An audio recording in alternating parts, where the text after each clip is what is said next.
Hola amigos, ¿cómo están? Soy Raúl Cremú para servirles y conmigo está el doctor Leopoldo Torres. Leopoldo, muchas gracias por estar aquí en esta mesa. Al contrario, es un gusto como siempre estar contigo. Gracias. Eh, Recién me acabo de quitar el cubreboca porque, bueno, nos encontramos al aire libre en este parque aquí en el sur y guardamos la sana distancia entre nosotros dos. Yo te comentaba recientemente que me había desvelado toda una noche pensando en qué es lo que va a ocurrir con los efectos de la pandemia, fundamentalmente sobre los niños. Y te decía, somos mamíferos, y siendo mamíferos somos gregarios, buscamos lo social, Claro. buscamos el rebaño. Esto pasa en todos los mamíferos. E incluso dentro de algunos insectos tan laboriosos como las abejas. Pero esta pandemia nos obliga a estar de alguna manera confinados.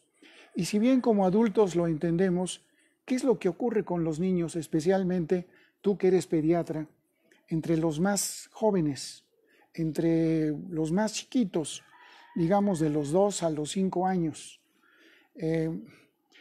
Y hago propio una frase del psicólogo Santiago Ramírez, que a su vez acuñó mucho del saber de don Segismundo Freud, y señaló lo siguiente, lo puso en una frase que es particularmente generosa y al mismo tiempo aclaradora.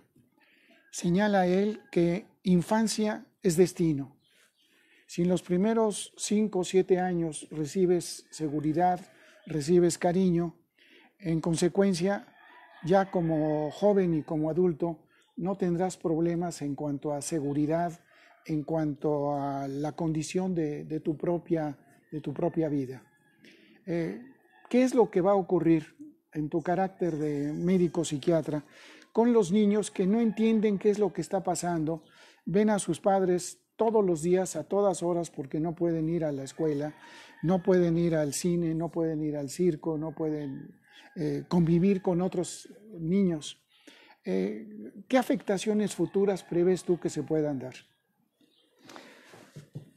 Bueno, Te puedes quitar el cubreboca porque estamos guardando los cánones de sana distancia y estamos al aire libre. primero una precisión, soy cirujano pediatra, entonces no pediatra, pero estoy muy preocupado igual que tú por esta situación que estamos viviendo. En relación a utilizar lo del cubreboca, yo creo que es algo mucho más trascendente de lo que se ha dicho y sería deseable que todo el mundo utilizara un cubreboca, aún en el aire libre. Creo yo que por parte de las autoridades ha habido mucha ambigüedad y han estado de pronto siendo demasiado confusos en los mensajes que dan. Algunas personas usan, otras no usan, pero dijéramos los funcionarios públicos de pronto son muy laxos en ese sentido. Y hay un artículo muy interesante de Robert Redfield, que es el jefe el área de enfermedades infecciosas en Estados Unidos, que establece que si todo el mundo utiliza el cubrebocas, en un periodo que va de 4 a 8 semanas, desaparece el problema de... Así deficiente es. Así, entonces es muy importante. Hay que ponerse el cubrebocas. Yo te recomendaría que lo uses y además, adicionalmente, han estado apareciendo diferentes artículos publicados en revistas muy serias, en donde establecen ahora, viendo cómo es la enfermedad, que existe al momento de hablar un aerosol. O sea, tú estás hablando y de pronto algunas partículas que son grandes caen en una distancia corta, pero hay otras que pueden alcanzar 1 metro, 2 metros o 3 metros y quedar suspendidas. Y entonces eso lo inhala alguien que no tiene cubrebocas y es negativo.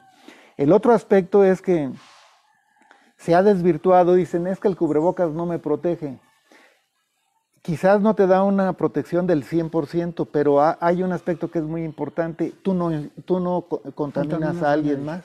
Entonces aquí es una situación un tanto de compartir y de colaborar entre todos para no enfermarnos. Si todos usamos el cubrebocas, entonces hay menos contagio. Y en este momento, hoy día, en México tenemos ya más de 500,000 de contagios y tenemos ya más de 55,000 defunciones. Entonces el problema está vigente. Aunque se habla de que las cosas ya van bien o ya van a mejorar o ya estamos saliendo de ello, en realidad está vigente. Entonces mi recomendación sería, yo lo conservo y invito a quien crea que es razonable el que lo use. En relación al motivo de la charla de esta mañana, creo que es muy interesante lo que tú planteas. Y ¿qué es lo que sucede con los niños? O sea, hace 4 o 5 meses los niños de pronto cambió su vida. Dejaron de ir a la escuela, dejaron de ver a sus amigos, dejaron de jugar y dejaron de salir. Y tal como tú estás diciendo, es algo que va en contra de lo que es la naturaleza del ser humano y el desarrollo del niño. En este momento, todos los niños que están en esas condiciones están presentando trastornos de tipo emocional y conductual. Y eso ya es una realidad, o sea, es lo cotidiano, es lo que nos informan nuestros colegas o en los hospitales en donde se están viendo niños y adolescentes. Pero era bueno mencionar o ratificar lo que tú acababas de comentar, porque eso se está dando de una manera general. Y para un niño de la edad que tú me quieras decir, de pronto es inexplicable el que le quiten o le priven de todas estas cosas, y lo puede manifestar de diferentes formas. Una conducta puede ser, o una emoción puede ser de enojo o de ira, puede haber tristeza, puede haber una situación de molestia por lo que está sucediendo, y eso es normal. Uh-huh. Es normal en la medida de que existe una razón por la que está sucediendo. Y luego, si tú observas esa emoción que el niño experimenta, se traduce en conductas. Y las conductas de los niños son conductas que tienen que ver con rebeldía, uh-huh. Tienen que ver con, en alguna forma, oponerse a lo que está sucediendo. Dime esto, doctor, ¿tu trato con los niños y con los jóvenes sigue siendo el mismo de hace 5 o 6 meses? ¿O has visto reducida la consulta con...? Notablemente. Yo creo que la vida en México se suspendió, o sea, todo lo que era la actividad cotidiana se modificó, y eso se traduce, por un lado es evidente en las escuelas, en las oficinas, pero en mi caso particular, en los hospitales, en el consultorio, de pronto hubo un periodo en donde se cerró, se bajó la cortina, o sea, estábamos en la sana distancia, quédate en casa, mantente aislado, hay que evitar que haya contagios, y entonces fue prácticamente de cero. Y a partir del 1 de junio ya empezó a reanudarse o a recuperarse las actividades de manera limitada.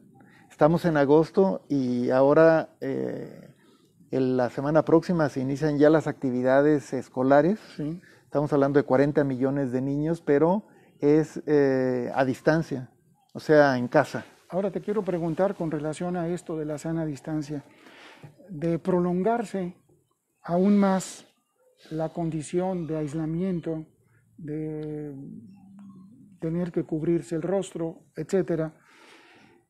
Si esto continúa, digamos, otros meses más, y quizás más hasta que tengamos la vacuna o medicinas que puedan contrarrestar el uso y el defecto de esta enfermedad, hoy nos encontramos con una enfermedad muy contagiosa y no hay cura para ella. Así es. O rara vez se da la excepcionalidad de la cura de algún individuo o de algunas personas.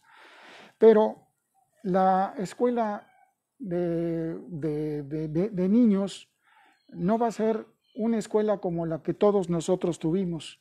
Va a ser una escuela donde el maestro es una pantalla, como la que tú tienes ahí, Así es. un iPad o el que tengo yo aquí, un teléfono, o habrá niños que tengan la posibilidad de una pantalla mayor. Pero en última instancia, habrá que preguntarse primero qué tanto se comprenderá. Uno, dos, ¿cuántos niños tienen acceso a que el padre o la madre o algún familiar los apoye para el entendimiento de algo que es tan distinto? Sí.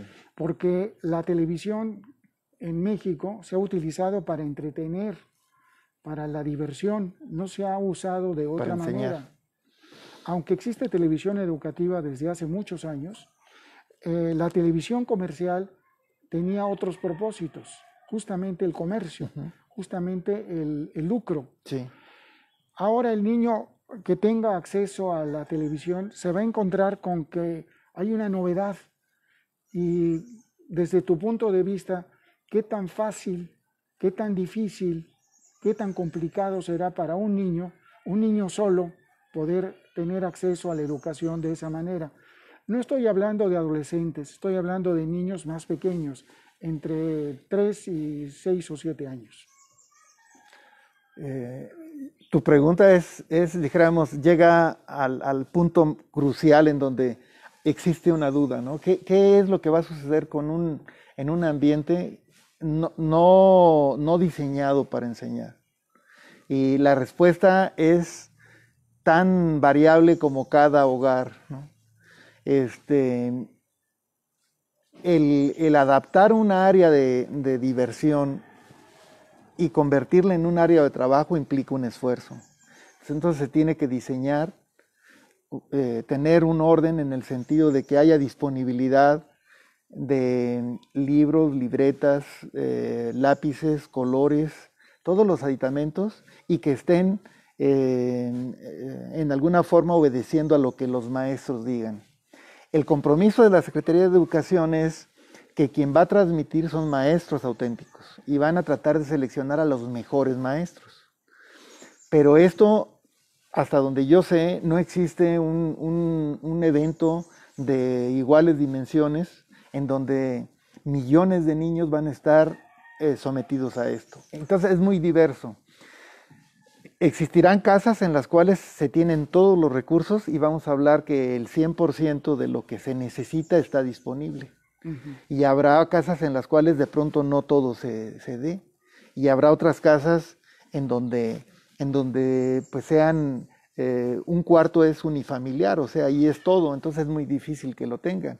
Y desafortunadamente hay estadísticas de que hay 6 millones de niños que no van a tener el acceso a la televisión y entonces ya quedaría limitado al radio nada más. Y entonces estamos ante una situación que es muy difícil de calcular qué es lo que va a suceder, porque entonces no es lo mismo lo que vamos a estar observando en Quintana Roo, a lo que vamos a estar viendo en Nayarit, a lo que vamos a estar viendo en Sonora. Y aún en ese estado hay diferentes tipos de vivienda o de familias. Lo que sí es muy importante es establecer esto como un compromiso familiar. El compromiso familiar es, a partir del próximo lunes, tenemos un reto y tenemos que establecer un orden. Y el orden sería el tener un horario y tener pausas para, o sea, un niño, la atención de un niño no puede alargarse. No es permanente, ¿verdad? Entonces tendremos de cada hora 20 o 25 minutos y tratar de que el niño lo esté siguiendo. Y desde luego lo ideal es que exista un adulto que lo acompañe, pero no, lo real es que no en todos los hogares hay un adulto que esté encargado de eso. Y otra recomendación es, al terminar la jornada y al terminar la semana, estar viendo el grado de avance. O sea, no suponer que el niño se exponga a la televisión de una manera automática se va a asimilar el conocimiento. Porque la presencia física, la manera como nosotros aprendimos en la escuela, implica el estar en un área con un maestro que está aclarando dudas y que está haciendo. Y acá se pierde eso, ahora es una pantalla. En el mejor de los casos, cuando hiciste así el gesto de una pantalla, es una pantalla grande. Ajá. Pero habrá niños que no tienen, como tú mismo señalaste, televisión. y tendrán acceso al teléfono llamado inteligente, Sí. porque hay 97 millones de aparatos de los llamados teléfonos inteligentes y de los que no lo son tanto. Quiere decir que el niño estará viendo quizás solo Sí.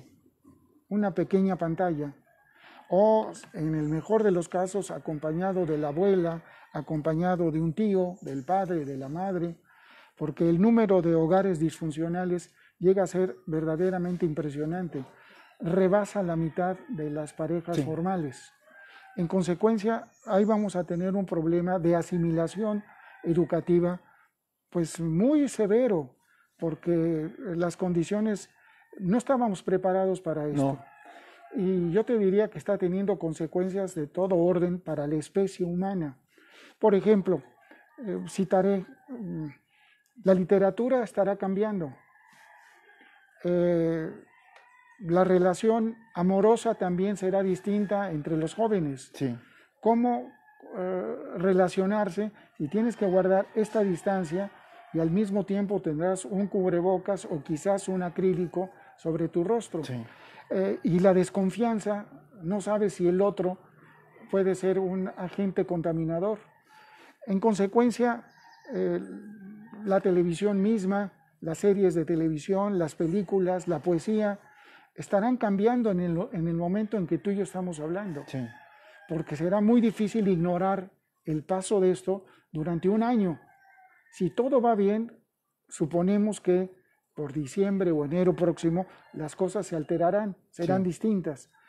Bien, esto tendrá consecuencias, si no para toda la especie, que no sabemos qué puede ocurrir, sí para muchísimos ciudadanos en los 5 continentes. Ergo, los niños irán en la punta de lanza de este experimento, porque tienen mucho menos defensas cognitivas para poder abordar este asunto. ¿Cómo ves tú esta situación? Es un tema sumamente interesante y por otra parte retador, porque va a implicar el tomar conciencia de qué está en juego. Y el desarrollo de los niños, precisamente el éxito del programa dependerá de que existan las condiciones para que los niños puedan asimilar eso. Quedarte con la impresión de que el proveer la clase en televisión es suficiente es una situación errónea. La idea está la imagen, pero eso es el 50%, que es el contenido educativo y una explicación de alguien con experiencia en pedagogía y que va a hacer su mejor esfuerzo para informar. Pero el 50% restante es el niño. Uh-huh. Y el niño en su hogar tiene muchos distractores. Entonces, por eso se supone que en la medida en que tenga un acompañamiento y quien lo apoye y quien lo oriente, se va a poder tener ese 50%. Pero eso que tú tocaste también, pues es algo que preocupa, ¿no? Porque en una sala amplia, con una pantalla grande y con una mesa de trabajo, como que se acerca uno a lo que es el aula. Pero cuando de pronto se carece de la pantalla grande, se carece de la mesa, se carece de la televisión, o sea, se va a ver en un teléfono pequeño. Entonces el niño va a tener realmente que hacer un esfuerzo para tener su atención en lo que están diciendo, y se contempla que sean jornadas, aunque la transmisión va a ser de 24 horas, es muy difícil que un niño esté a diferentes horarios. Entonces lo que resulta más sensato es que tenga 3 o 4 horas en la mañana, 2 horas en la tarde, ¿no? Y que se cumplan todos los objetivos. Pero actualmente los programas son programas muy ambiciosos, o sea, son jornadas de 6 o 7 horas con maestro en aula. Pero aún así, Rodolfo, no existe, Leopoldo, te dije Rodolfo, no sé en qué estaba pensando. Aún así, los profesores que hoy estén delante de la pantalla para instruir a los niños no han tenido suficiente tiempo para capacitarse. No. Y hay muchos profesores y maestros rurales y también citadinos en distintas partes del país que no tienen ese entrenamiento, no tienen esa capacidad y no se adquiere de un día para otro. No. En consecuencia, yo pienso que esto va a tener un hándicap en contra muy importante para estas nuevas generaciones. Y me pregunto sobre la huella que puede dejar, porque retomo la frase del psicólogo con el señalamiento muy claro de que infancia es destino. Sí. Cuando Santiago Ramírez, el psicoanalista, dio a conocer esto, causó una serie de resonancias que entre otros le estudió mucho el doctor Eduardo Dalal, Sí. de tal suerte que lo vio como un acierto de una interpretación de Freud, y dijo, es un resumen, súper resumen, reducidísimo, pero está explicando muchísimo de lo que es el psicoanálisis. La seguridad o al revés, la inseguridad que te da una infancia que puede tener desde el vientre materno hasta los 7 u 8 años. En consecuencia, casi como resumen te diría yo que no sabemos qué es lo que vaya a ocurrir, porque esto habría que traducirlo en gerundio. Estamos sabiendo todos los días algunos datos de lo que pasa aquí o allá. Afuera. Tenemos datos que vienen lo mismo de Tanzania, que otros que vienen de Canadá, y en fin, es una búsqueda de esta generación que nos ha tocado lamentablemente tener que convivir con una pandemia que resulta inédita para el conocimiento humano. Yo te agradezco muchísimo tu presencia aquí en otros ángulos y espero verte bien pronto, rodeado de otros psicoanalistas, de otros médicos que nos puedan orientar un poco mejor. Pues muchísimas gracias, es un privilegio el tener oportunidad de estar platicando de cosas que son tan interesantes. Y sí cabe aquí un comentario de que esto nadie lo planeó, o sea, no es algo que tenga un propósito preestablecido, sino que estamos reaccionando ante una pandemia, que es una crisis sanitaria, y entonces la alternativa que se está dando, pues es una alternativa que quiere ser como la menos mala o la menos limitada, pero desde luego es algo que afecta a un universo muy amplio, son millones de niños y todos van a estar expuestos a una educación a distancia, y todo lo que suceda pues va a ser algo que tendremos que estar analizando. Quizás lo mejor sería el contar con la vacuna y el poder inmunizar y el poder retornar a la normalidad. Pero eso en este momento no es real. Ahorita lo que sí es real es que el lunes próximo vamos a estar todos en una nueva etapa de México, y de pronto todo lo que tú acabas de decir es algo que tiene que ver con el desarrollo de los niños y del futuro de nosotros. Y mi idea es tratar de ver el aspecto positivo de esto. Hay que verlo no como una situación de pérdida, sino como una oportunidad o un reto para cada familia, en donde no es suficiente que exista el programa o la enseñanza en la televisión, sino que tenemos que apoyar a cada niño, tenemos que ver todas las necesidades que tiene, tenemos que ver qué tanto falta para que se asemeje a un aula, y probablemente de esa manera sea menos la transición y la dificultad. Yo te agradezco mucho esto. Nada más quiero señalar que el doctor Leopoldo Torres señaló en algún momento de su conclusión la palabra crisis. Esta palabra los políticos la han arrebatado al vocabulario médico, porque bien sabes tú mejor que yo que la crisis significa un punto en el cual el paciente o se mejora o el paciente se va. Quién sabe a dónde. Esta palabra los políticos la han utilizado constantemente, pero ni tienen idea del significado que esto tiene. Tampoco se sabe que sean rigurosos ni que al mismo tiempo estén preocupados con el propósito de que tantas vidas ya no se pierdan más. Les agradezco mucho, lo mismo una vez más, Leopoldo, el que hayas estado aquí en esta mesa. Muchas gracias. Hasta la próxima, amigos. Gracias.